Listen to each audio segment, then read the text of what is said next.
সবাইকে, তোমরা সবাই কেমন আছো? তো আজকে যেহেতু সানডে, তো মা লক্ষ্মীর জন্য একটা নতুন জামা কিনেছিলাম, সেইটা আজকে সানডেতেই পরালাম। আর তার সঙ্গে আমার গোপুসোনাকে একটু সাজিয়ে গুছিয়ে ভোগ দিয়ে নিলাম সকাল সকাল, যেহেতু এর পরেই দোকানে যাওয়ার আছে। আর আমার গোপুসোনার দেখে মনে হচ্ছে যেন এখনো ঘুম কাটেনি। যাই হোক, গোপুসোনার সানডে ব্রেকফাস্ট আজকের এটা ছিল। তারপর হচ্ছে দোকানে যাওয়ার আগে দেখি আমাদের বাড়িতে নতুন 3টে সদস্য হয়েছে, যারা আস্তে আস্তে বড় হচ্ছে। আর তারপর আমার রামু শামুকে হচ্ছে খাইয়ে দিলাম। এটাই আমার ডেইলি রুটিন থাকে সকালের, যদিও এই রুটিনের কোনো চেঞ্জ হয় না।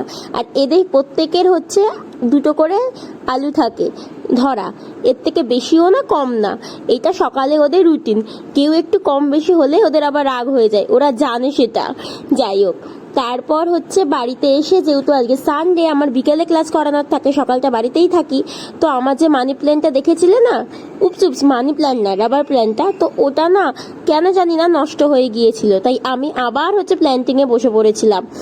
বাড়ির নতুন সদস্যকে ওয়েলকাম করলাম, আর তার সঙ্গে জল আর হচ্ছে মাটি দিয়ে নিলাম, আর ভগবানের কাছে প্রেয়ার করলাম যাতে ও সুস্থ থাকে। তারপর গুবলুর সঙ্গে একটু মজা করে নিচ্ছিলাম। তারপর গুবলুর সঙ্গে মজা টজা করা হয়ে গেলে স্নান সেরে এসে দেখি আমার বাড়ির নতুন সদস্য ভালোভাবেই ভাব জমিয়ে নিয়েছে আদার্সদের। তারপর লিলিকেও খাবার দিয়ে নিলাম। তো আমার বাড়ির সদস্যদের তোমাদের কেমন লাগলো অবশ্যই জানিও।